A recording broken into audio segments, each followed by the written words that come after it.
What's going on, guys, down in North Carolina? My name's Anthony.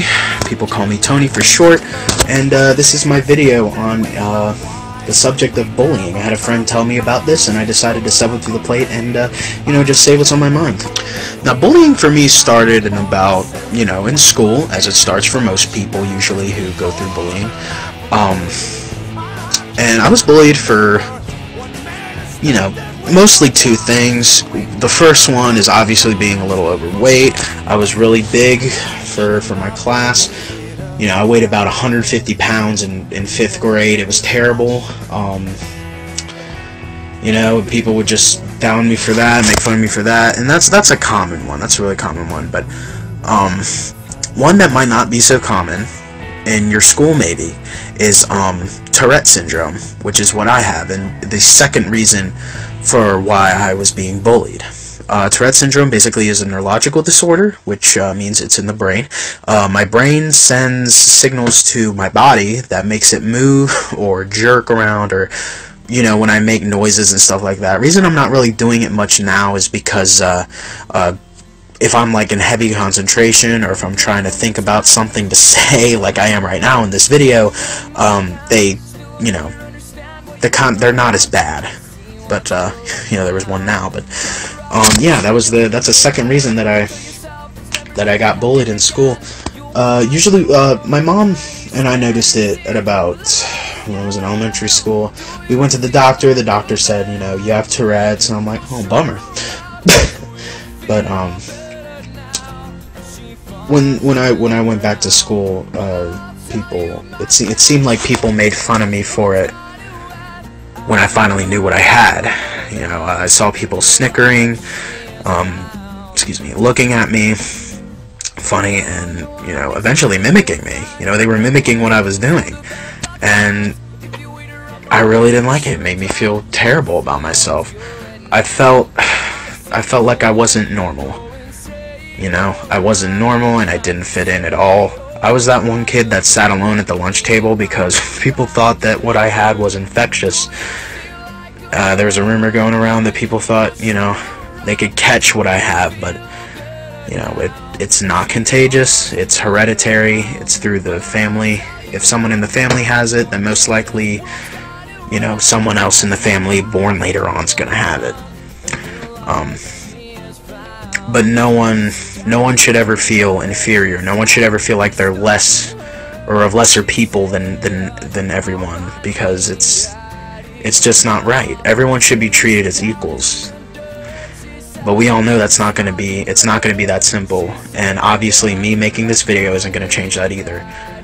But hopefully with enough help, with enough people, maybe someday bullying can be almost gone, eradicated, hopefully. If not, that stinks.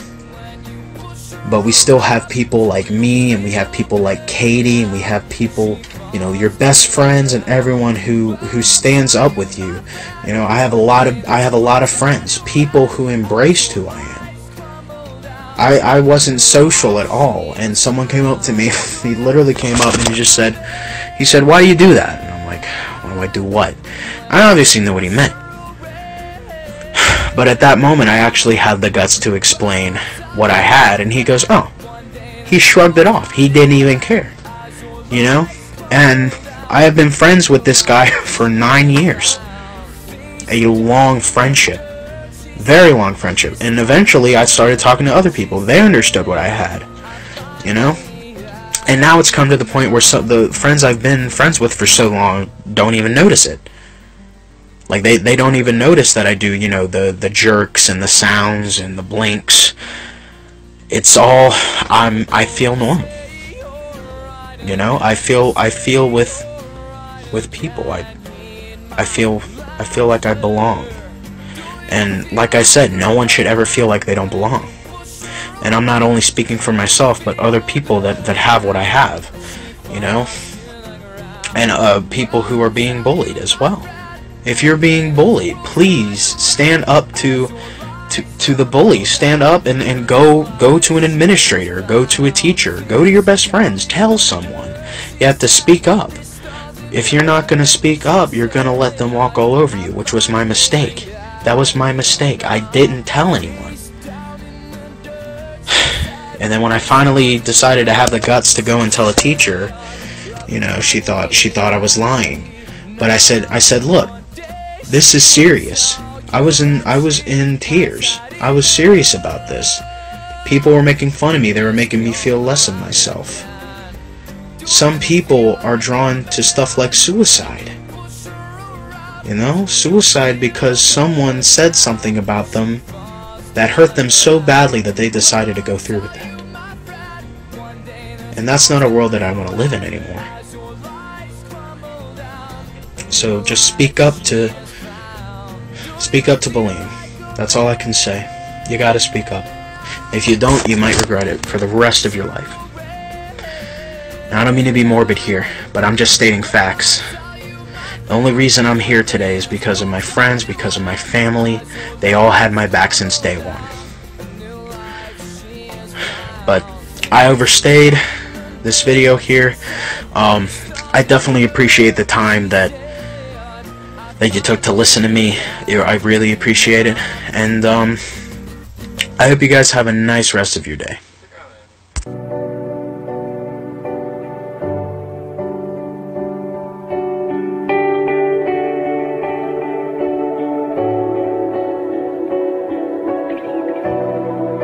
Is anybody out there? Is anybody listening? Does anybody really know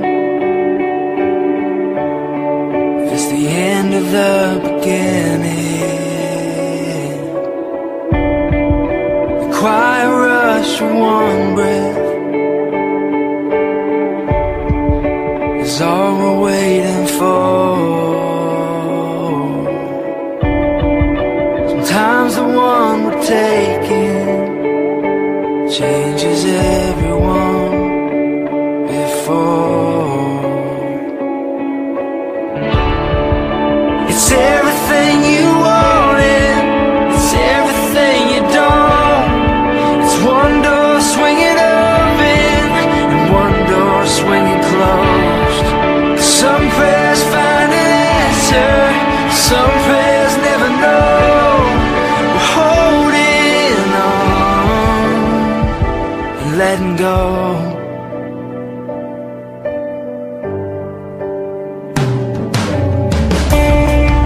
Sometimes we're holding angels and we never even know. Don't know if we'll make it, but we know we just can't let it show.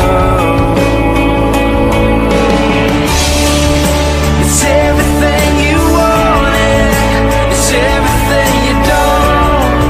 It's one door swinging open and one door swinging closed. Some prayers find an answer, some prayers never know. We're holding on, letting go. Yeah, we're letting go.